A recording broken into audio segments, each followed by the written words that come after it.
Olá, bem-vindo a mais um Vida e Saúde. Pode sentar, pode ficar bem à vontade.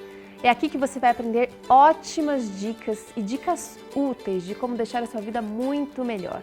Hoje nós vamos conversar sobre saúde sexual na terceira idade. Tem também um papo sobre saúde emocional, também nessa fase especial da vida.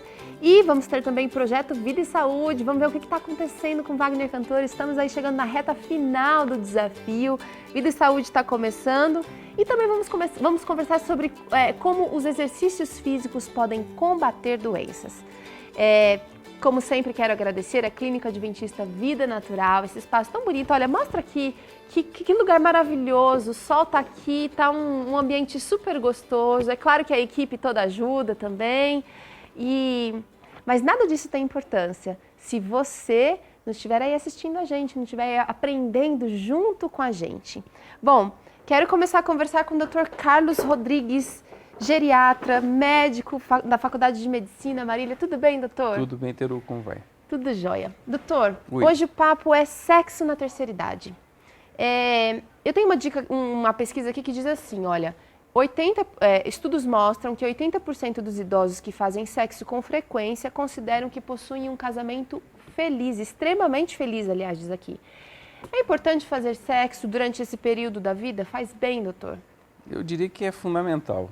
Ou seja, é uma função afetiva e fisiológica fundamental do ser humano, para além da procriação, e é quase que uma renovação do amor. Ou seja, os casais que acabam por não realizá-lo na frequência do casal, ou seja, não existe um número correto, ou seja, cada um é de um jeito, cada casal funciona de um jeito, mas ele renova o afeto, renova baixas tensões e permite que, vamos dizer assim, no dia a dia as pessoas acabem por se relacionarem melhor por conta de diminuir tensão. Então é uma questão fundamental.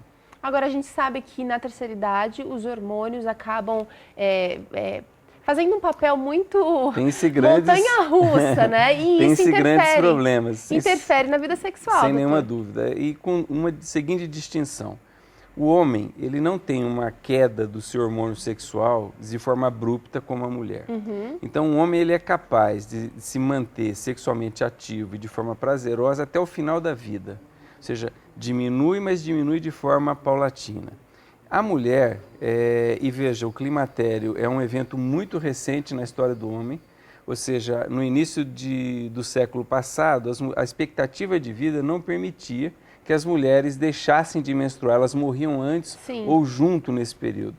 Elas têm uma queda abrupta dos seus hormônios ao redor dos 50 anos, o que significa diminuição de libido, de desejo, significa diminuição de lubrificação, afora todos os outros componentes que o hormônio sexual acabam por preservar no corpo masculino, mas muito mais no feminino, como, por exemplo, a manutenção da massa óssea, a rigidez da pele e assim por diante. E é óbvio e natural que isso acaba por interferir, porquanto a questão de que não existe uma regra nesse período, mas é fundamental que se imagine essas questões conceituais. Primeiro, é uma função nobre demais e sofisticada demais.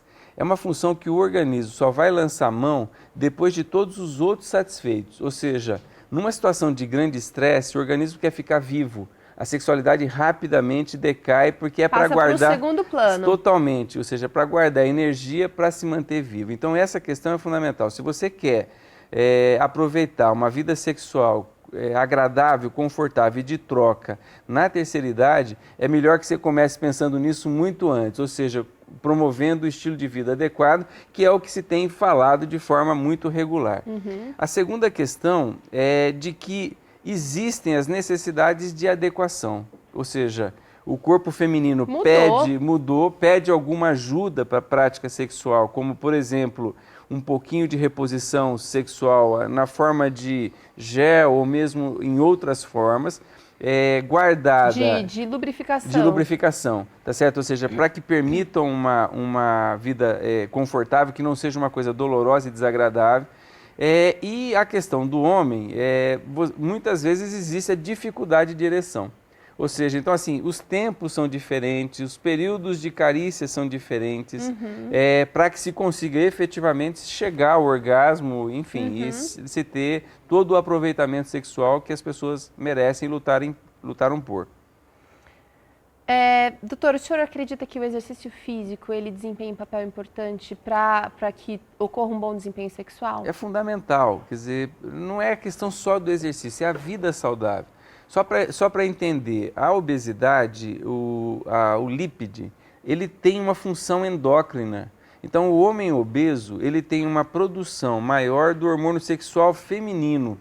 Vamos dizer assim, o que interfere de forma muito grande na produção de espermatozoide, no tamanho da libido, do desejo e assim por diante. Então, assim, a manutenção de uma vida saudável ao longo da vida vai lhe oferecer esse privilégio de um gozo no sentido pleno, vamos dizer assim, da palavra em relação à questão da sexualidade. Ou seja, então, assim, isso é uma coisa que tem que ser trabalhada ao longo da vida, para se aproveitar de forma importante no final. E, com uma questão muito interessante, a lei do uso e desuso é fundamental nessa área. Então, assim, nessa fase, depois de 65, o que você não praticar de forma regular, você vai acabar por perder.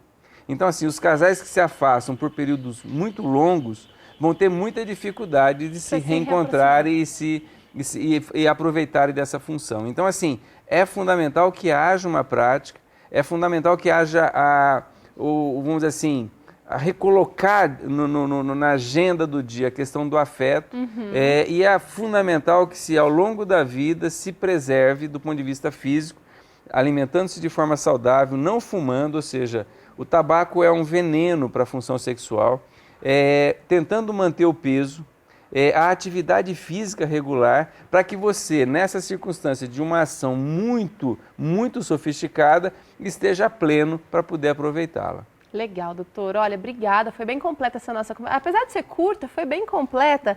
E o que eu mais gostei foi o seguinte, olha, é que 80% dessas pessoas aqui se disseram extremamente felizes no casamento, se praticam sexo com a regularidade, com a adequação que o momento aí exige, né, doutor? Sem nenhuma dúvida. Ou seja, isso é uma coisa fundamental. Muito obrigada, doutor. Foi um prazer. A gente vai continuar nosso papo amanhã sobre terceira idade. E eu quero oferecer para você, telespectador, olha, esse livro, Sexualidade Plena. Você consegue adquirir esse livro no endereço que está aparecendo aí, que é www.cpb.com.br ou pelo 0800 979 0606. É um livro bem interessante, fala sobre sexo nas várias fases da vida.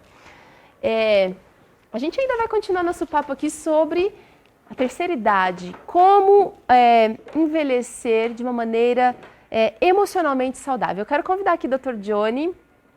Tudo bem, doutor? Tudo bem. Bem-vindo a mais um Vida e Saúde. Pode sentar aqui. O papo hoje é sobre como é que a gente entra na terceira idade de uma maneira emocionalmente saudável.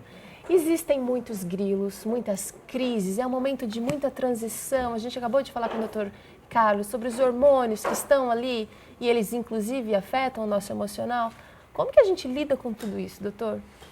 Então, quem sabe a gente poderia começar comentando a respeito do fato de que a pessoa, quando chega na terceira idade, ela muitas vezes se sente um pouco inútil. Ela não encontra muitos motivos para, agora eu não tenho mais trabalho, me aposentei, e aí a pessoa se sente inútil.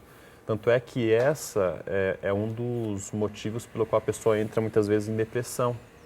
Quando ela chega na senilidade, ela muitas vezes não encontra assim razão para continuar estando motivada, não é? Para continuar fazendo alguma coisa. Então, a primeira coisa seria isso, estabelecer alguns planos. Planejar quando, por exemplo, você se aposentar, o que você vai fazer? Qual será a sua atividade? Então, aí tem algumas ideias, como, por exemplo, viajar, sim, não é? Curtir Realizar uma coisa outras que, de repente, coisas em não casa. deu para fazer, né? Exatamente. Algo simples, por exemplo, ser consultora da sua vizinha, não é? Coisas que você aprendeu, está aprendendo aqui no programa, não é? Passa agora para as outras pessoas, de repente formar um grupo na sua casa para dar um curso ali, um mini curso de culinária para jovens senhoras, por exemplo. Então, são ideias que você pode bolar. Ou Se seja, manter ativo de uma maneira útil, né? exatamente, não é porque chegou numa certa idade e principalmente hoje cada vez mais a gente vê que a pessoa quando chega nessa idade, hoje em dia, tem muita mais expectativa, tem expectativa de vida, não é sinônimo de que agora tudo acabou Tá e declinando. não tem jeito. Não, tem muitos estudos mostrando que a pessoa pode chegar a viver muito mais tempo ainda, né? Agora, é muito legal isso que o Dr. Johnny está falando aqui, que a gente estava conversando anteriormente também com o Dr. Carlos, falando sobre, quando chegar na terceira idade, quando chegar... Eu tenho a impressão de que, e o próprio Dr. Carlos falou, que a gente tem que se preparar, na verdade, durante a vida toda. Na terceira idade vão ocorrer essas mudanças, mas quem se planejou, quem fez um plano para aposentadoria, quem fez um ideal, montou alguma coisa já, tem muito mais chance de ser feliz nessa idade, não tem, doutor? Eu já atendi algumas pessoas aqui na clínica que estavam assim há 4, 5 meses de se aposentar e estavam assim... Sofrendo. Quase entrando em depressão, já, puxa vida, como que vai ser? Eu nunca pensei nisso, agora eu nunca me pensei agora parando de realizar a atividade que eu fiz há 25, 30 anos, 35 anos, né? Então, é um planejamento também. Assim como a gente se planeja para casar, a gente se planeja, poxa, que profissão que eu vou ter na minha vida, a gente também tem que se planejar para essa nova fase da vida, não é? Tá. Agora vamos falar com quem não se planejou. Você aí que está assistindo, de repente, falou, tá, mas isso aí já passou, para mim não dá mais tempo de voltar para trás. Como que eu reajo diante da minha situação hoje, aqui e agora? Foi realizado um estudo em 2005, patrocinado pela National Geographic, no mundo todo. Eles queriam saber quais os povos que mais viviam no mundo. Então eles descobriram lá um povo lá em Okinawa, no Japão, o segundo povo no sul da Itália e o terceiro em Loma Linda, na Califórnia. Haviam algumas características em comum entre esses 3 povos, o estilo de vida, não fumavam, não bebiam e tal. Tinha lá algumas características, tinha um estilo de vida que também era direcionado para a espiritualidade, desenvolviam a espiritualidade, principalmente o grupo de Loma Linda. Mas uma história que apareceu ali é a seguinte, de uma mulher que tinha aí por volta de uns 65 anos. Ela tomava um saco assim de remédio, dores nas costas, cheia de problemas de saúde, ou seja, um quadro assim, você já imaginava, bom, agora só vou esperar para... Vai ficar doente pro resto da vida. Mas ela resolveu mudar. Ela falou assim, não, eu estou nessa idade, mas eu acho que é possível mudar. E aí a pesquisa foi feita, agora ela já estava com mais de 90 anos de idade. E o que ela fez? Ela resolveu participar de maratonas com 65.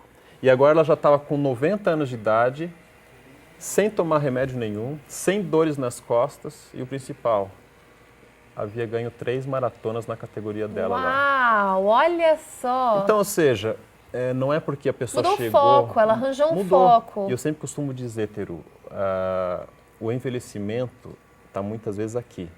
Atitude. É a questão da atitude. Precisar Você tomar já viu atitude. aquelas pessoas que chegam na terceira idade, mas elas têm uma cabeça diferente? Você não consegue enxergar para elas como se fossem velhinhos já. Não, você consegue enxergar eles jovens, não é? Então, é isso que é o segredo, é mudar a atitude na mente, trabalhar, porque por mais que o corpo às vezes não responda a algumas atividades, mas a atitude mental pode ficar até o final da vida. Não precisa chegar numa certa idade e já acabar. Tá aí, gente, dicas do especialista, não só desse especialista aqui. Johnny, obrigada mais uma vez. De nada. Mas você está aprendendo aqui dicas com especialistas que estão no campo de trabalho, que estão ligados com pesquisas, que têm atuado, conversado com gente de verdade, gente como você. Espero que você esteja aproveitando Vida e Saúde e que você, a partir de hoje, assim como eu, tome uma atitude de mudar de vida e de viver muito melhor. A gente vai para um breve intervalo, daqui a pouquinho a gente conversa sobre exercício físico e a gente vai dar uma olhada como é que anda o senhor Wagner Cantori. É daqui a pouquinho.